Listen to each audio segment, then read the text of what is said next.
పాటు ప్రజల యొక్క ఆదరణతో చక్కని సంక్షేమ అభివృద్ధి కార్యక్రమాలతో పరిపాలన చేసిన జగన్మోహన్ రెడ్డి గారిని ఒక్కడుగా ఎదుర్కోలేనని ఇద్దరిని తెచ్చుకున్నాడు.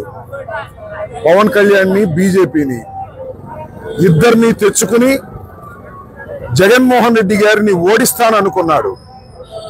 కానీ జగన్మోహన్ రెడ్డి గారి ప్రజాదరణ చూసిన తర్వాత ముగ్గురు కాదు 300 మంది వచ్చిన జగన్మోహన్ రెడ్డి గారే మళ్ళా విజయం సాధించి ఈ రాష్ట్రంలో ముఖ్యమంత్రి అవుతాడని ప్రజాదరణ చూసిన తర్వాత తెలుసుకున్నటువంటి చంద్రబాబు నాయుడు గారు కుళ్ళు కుతంత్రాలతో రాజకీయం చేయాలని నిర్ణయించుకున్నాడు.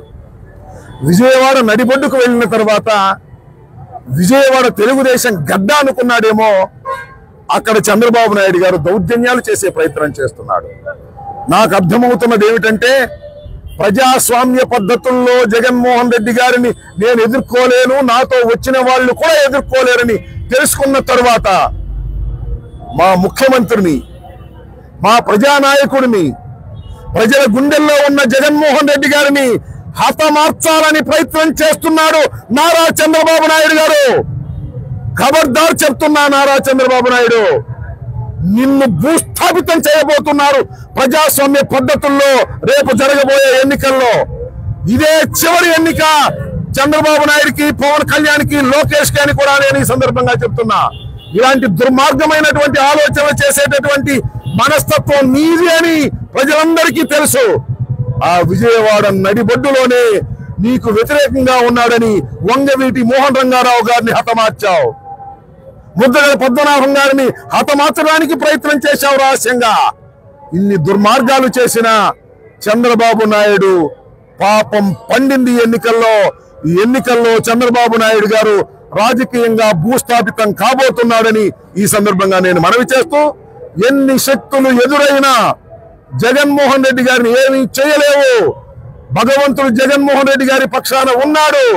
జగన్మోహన్ రెడ్డి గారి మీద రాయి కాబట్టి ఆ చిన్న దెబ్బతో సరిపోయింది, కానీ మరొకటైతే ఏం కావాలని ప్రజలు ఆలోచించండి నేను మనవి చేస్తున్నా. చంద్రబాబు నాయుడిని ఏ విధంగా శిక్షించాలో మీరు రాళ్లు వేశారు. మేము జగన్మోహన్ రెడ్డికి ఓట్లు వేసి నిన్ను శిక్షిస్తామని అందరూ శబదం పూని ముందుకు సాగాలని ఈ సందర్భంగా నేను రాష్ట్ర ప్రజానీకానికి, ఓటరు మహాశయులకి నేను హృదయపూర్వకంగా కోరుకుంటున్నానని ఈ సందర్భంగా తెలియపరుస్తున్నాను.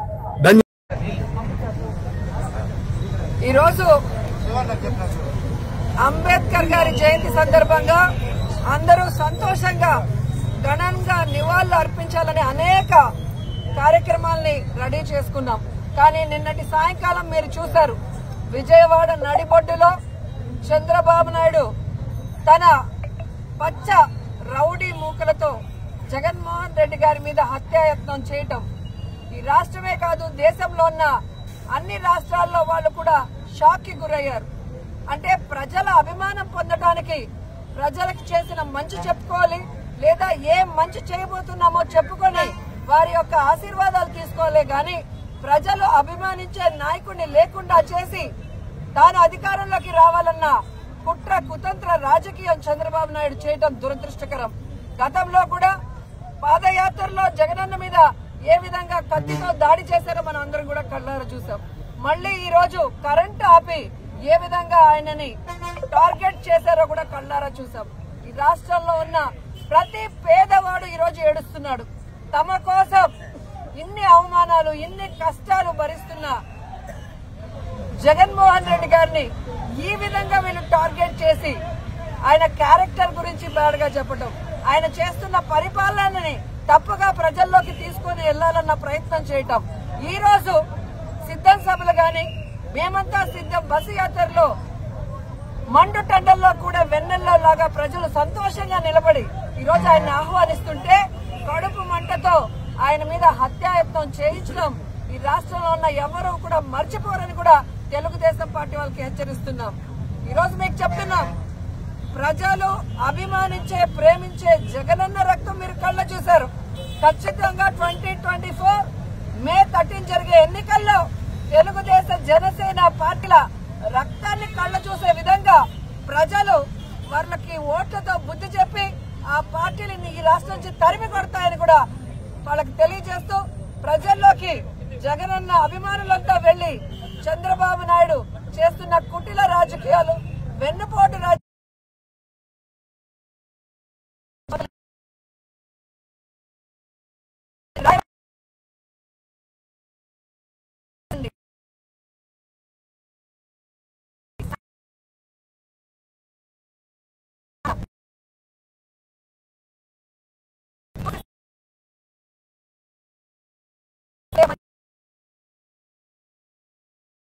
జగన్మోహన్ రెడ్డిని లేకుండా చేస్తాము, నీ అంతు చూస్తాము, ఇటువంటి బహిరంగ సభలలో ప్రెస్ మీట్లలో మాట్లాడుతుంటే దానికి ప్రభావితులయ్యి ఇటువంటి సంఘటనలు జరుగుతాయని చెప్పి ఎన్నోసార్లు చెప్పి అయినా కూడా ఆయన పద్ధతి మార్చుకోకుండా ఇట్లా ప్రజలను రెచ్చగొట్టకుండా తెలుగుదేశం పార్టీ కార్యకర్తలను రెచ్చగొట్టుకుంటూ ఉంటే సాక్షాత్తు ముఖ్యమంత్రి గారిపైనే రాయి దాడి చేయడం అనేది నిజంగానే చాలా దురదృష్టకరం.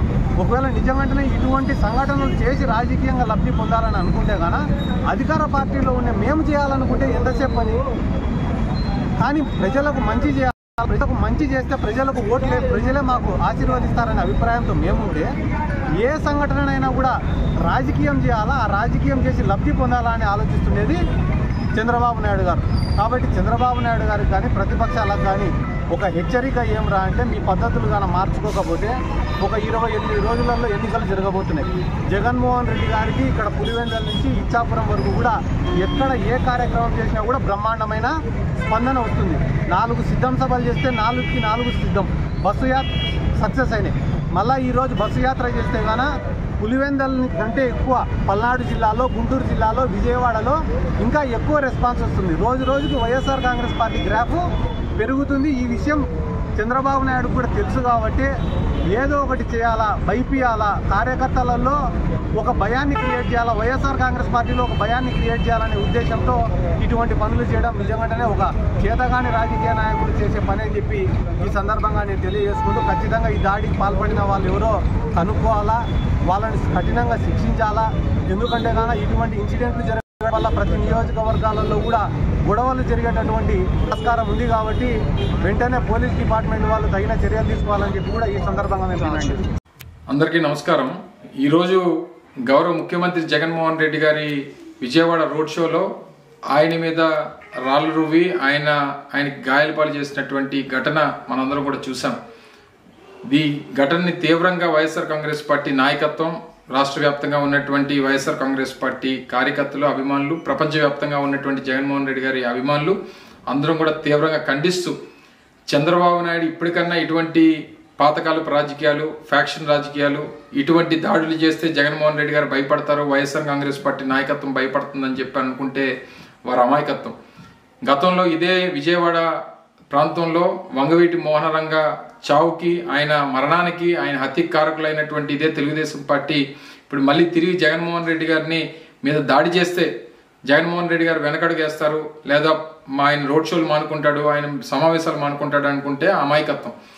ఆయన గడిచినటువంటి 15 రోజులుగా ఈ ప్రాంతంలో, ముఖ్యంగా ఆంధ్రప్రదేశ్ రాష్ట్ర వ్యాప్తంగా చేపడుతున్నటువంటి రోడ్ షోస్ కానీ, ఆయన సమావేశాలు కానీ, సభలకు కానీ వస్తున్నటువంటి లక్షలాది మంది జనాన్ని చూసి ఓర్వలేనితనం, నేను 3 పార్టీలతో పొత్తులు పెట్టుకున్నా సరే నాకు ఎక్కడ కూడా ప్రజాదరణ రావట్లేదు, నేను మళ్ళీ ఓడిపోబోతున్నాను అనేటువంటి ఒక ఉద్దేశంతో ఈ రకమైనటువంటి చర్యలకి, కవింపు చర్యలకి చంద్రబాబు నాయుడు పాల్పడతా ఉన్నారు. ఇది సమంజసం కాదు.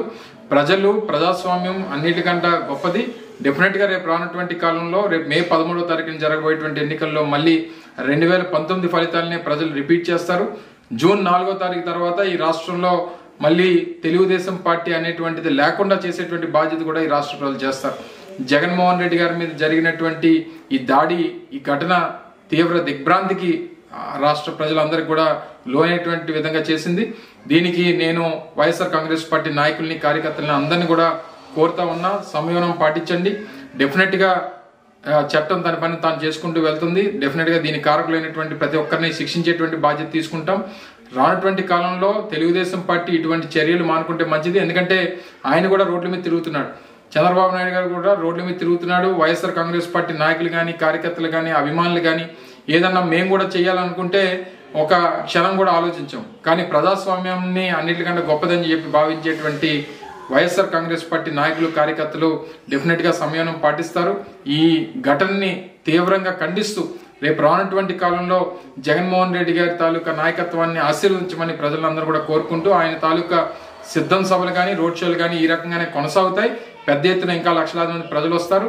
రేపు మళ్ళీ వైఎస్ఆర్ కాంగ్రెస్ పార్టీని ఆశీర్వదిస్తారని చెప్పి బలంగా నమ్ముతూ ఈ జరిగినటువంటి ఘటనని మరొకసారి రాష్ట్ర వైఎస్ఆర్ కాంగ్రెస్ పార్టీ ప్రజలు, కార్యకర్తలు, నాయకులు, అభిమానులు అందరం కూడా తీవ్రంగా ఖండిస్తా ఉన్నాం. ఇప్పుడు ఆపరేషన్ లేకుండానే మోకాళ్లకు ప్లాస్మా ట్రీట్మెంట్. మీ ఆర్థోపెటిక్ సమస్యలన్నిటికీ రోబోటిక్ టెక్నాలజీ ద్వారా తక్కువ ఖర్చుతో శాశ్వత పరిష్కారం. Free consultation. ప్రతి ట్రీట్మెంట్ పై 20% డిస్కౌంట్. ఈ ఆఫర్ కొద్ది రోజులు మాత్రమే. త్వరపడండి. V9 hospitals 9281465842.